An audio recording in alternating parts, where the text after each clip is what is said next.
अस्सलाम वालेकुम दोस्तों। आज की स्टोरी में आपको बहुत कुछ सीखने को मिलेगा। आज की स्टोरी सर अलेक्जेंडर फ्लेमिंग के बारे में है। ये वो शख्सियत थी जिन्होंने पेंसिलिन का फार्मूला इजाद किया। तो मैं आपको बताऊंगा कि उन्होंने ये फार्मूला कितने में सेल किया। आज मैं आपको ये भी बताऊंगा कि जब सर अलेक्जेंडर फ्लेमिंग और इशफाक साहब की मुलाकात हुई तो उन दोनों की आपस में क्या मज़े की बातें हुई। तो सब होगा आज की स्टोरी में। चलिए स्टार्ट करते हैं स्टोरी विद अहमद।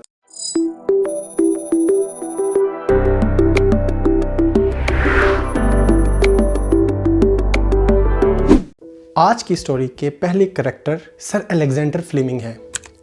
ये एक साइंसदान थे और इन्होंने पहली दफ़ा पेंसिलिन का फार्मूला इजाद किया। इसी वजह से इनको नोबेल प्राइज़ भी मिला। आज इसी फार्मूले की वजह से लाखों करोड़ों लोगों की ज़िंदगियां बचीं। आज के दूसरे करैक्टर हैं इशफाक साहब। इनका ताल्लुक़ पाकिस्तान से है और इन्होंने बहुत सी किताबें लिखी हुई हैं। इनकी खूबी ये है कि इन्होंने ज़िंदगी में बहुत से मुश्किलात को बहुत आसान अल्फाज में अपनी किताबों में समझाया है। तो आज की स्टोरी मैंने इन्हीं की किताब बाबा साहिबा से ली है। तो चलें आज की स्टोरी को स्टार्ट करते हैं। इशफाक साहब कहते हैं कि उस वक़्त की बात है जब वो रोम में थे। उनको पता चला कि सर अलेक्जेंडर फ्लेमिंग घूमने फिरने के लिए रोम आए हुए हैं। इशफाक साहब की यूनिवर्सिटी ने उनको इनवाइट किया कि वो आएँ और स्टूडेंट्स को लेक्चर्स दें। लेक्चर्स के बाद इशफाक साहब उनके पास चले गए। इशफाक साहब ने कहा, मैं आपसे मिलना चाहता हूँ। तो सर अलेक्जेंडर फ्लेमिंग ने कहा, आप क्यों मिलना चाहते हैं मुझसे? तो इशफाक साहब ने कहा, मैंने आज तक कोई नोबेल इनाम याफ्ता इंसान को करीब से नहीं देखा।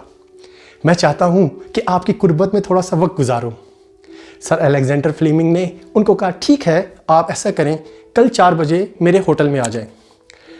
इशफाक साहब कहते हैं, मैं वापस आ गया और सारी रात में सोचता रहा कि कल जाके मैं उनसे क्या बात करूँगा। मेरा सब्जेक्ट और उनका सब्जेक्ट टोटली डिफरेंट है। खैर, वो कहते हैं सारी रात में सोचता रहा और मैंने सोचा कि कल जाके मैं सिर्फ हाँ हूँ करके 30 मिनट गुजार के वापस आ जाऊँगा। कहते हैं अगले दिन जब 4 बजे मैं उनके होटल में पहुँचा तो वो मेरा इंतज़ार कर रहे थे। उन्होंने अपने लेक्चर्स साइड पर रखे और कहा कि जी बताएं आप क्या कहना चाहते थे। इससे पहले कि कोई बात शुरू होती मैंने उनको कहा, सर आप किस होटल में ठहरे हुए हैं? आप तो नोबेल इनाम याफ्ता हैं, आपके पास तो इतना ज़्यादा पैसा होगा, तो आप इस छोटे से होटल में क्यों ठहरे हुए हैं? सर अलेक्जेंडर फ्लेमिंग ने एक दफ़ा ऊपर से नीचे तक होटल को देखा और कहा, ये होटल तो बिल्कुल ठीक है, ये सिटी के नज़दीक भी है, मैं आराम से सिटी भी जा सकता हूँ। और जहाँ तक बात आपकी है कि आप कहते हैं कि मैं नाम याफ्ता हूँ, तो मैं आपको एक बात बताता हूँ। कहते हैं कि जब मैंने पेंसिलिन का फार्मूला इजाद किया तो दुनिया भर की कंपनीज मेरे पास आईं। उन सब कंपनीज ने मुझसे कहा कि आप 10% रॉयल्टी लें और अपना फार्मूला मुझे दे दें। मैंने सोचा कि सारी मेहनत तो मेरी है, तो मैं इनको क्यों 90% प्रॉफिट दूं। खैर, कुछ अर्सा तो मुझे गुस्सा रहा, लेकिन जब मुझे बाद में पता चला कि इस 10% की मालियत पूरे बेल्जियम और नॉर्वे के बजट के बराबर है, तो कहने मैं एकदम परेशान हो गया। मैंने सोचा मैं इतना ज़्यादा पैसा कहाँ पे रखूँगा। तो मैंने उनमें से एक कंपनी को कहा कि 10% तो बहुत ज़्यादा है, मैं ऐसा करूँगा, मैं आपसे 1% रॉयल्टी लूँगा, लेकिन उसमें सारी शराइत मेरी होंगी। कंपनी खुशी खुशी मान गई। तो कहते हैं कि मैं शाम को बैठा, मैंने अपना टाइपराइटर निकाला और मैंने मुआहदे को टाइप करना शुरू कर दिया। वो कहते हैं जैसे जैसे मैं मुआहदे को टाइप कर रहा था तो मुझे एहसास हुआ कि इसकी जितनी शिकें हैं ये बहुत सख्त हैं, ये सब मेरे हक़ में जा रही हैं। तो मुझे अपना आप एक डिक्टेटर की तरह मालूम हुआ। मुझे अपने आप से घुटन होना शुरू हो गई। मैंने सोचा कि मेरी ज़िंदगी में क्या ख्वाहिशात हैं। मेरी सिर्फ 2 ही ख्वाहिशात हैं, एक सैर व तफरी और दूसरा रिसर्च। तो मैं 1% भी रॉयल्टी का क्या करूँगा।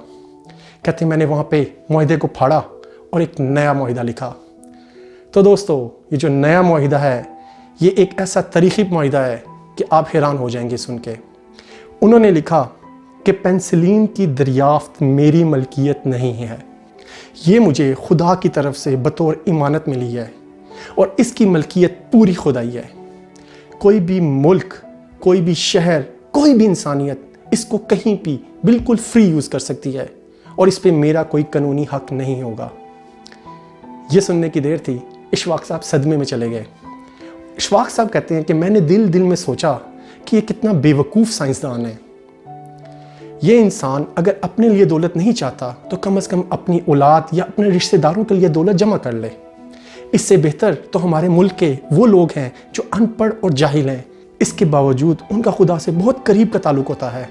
वो सारी उम्र अपनी दौलत इकट्ठी करते हैं और जब वो मरने लगते हैं तो अपनी सारी दौलत अपनी औलाद को दे देते हैं।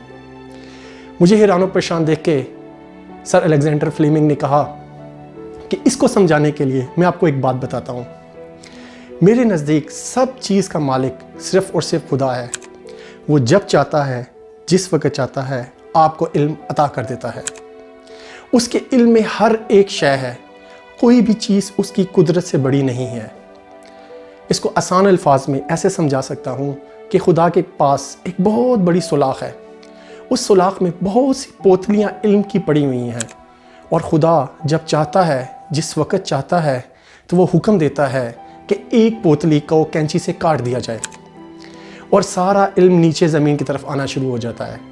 और हम साइंसदान पूरी लेबॉर्ट्रीज़ में बैठ के दिन रात मेहनत कर रहे होते हैं। जैसे ही अल्लाह ताला ऐलान करता है कि इल्म आ रहा है, संभालो, तो हम सब अपनी झोली फैला के बैठ जाते हैं। ये इल्म जिसकी झोली में गिरता है वो खुश नसीब इंसान होता है।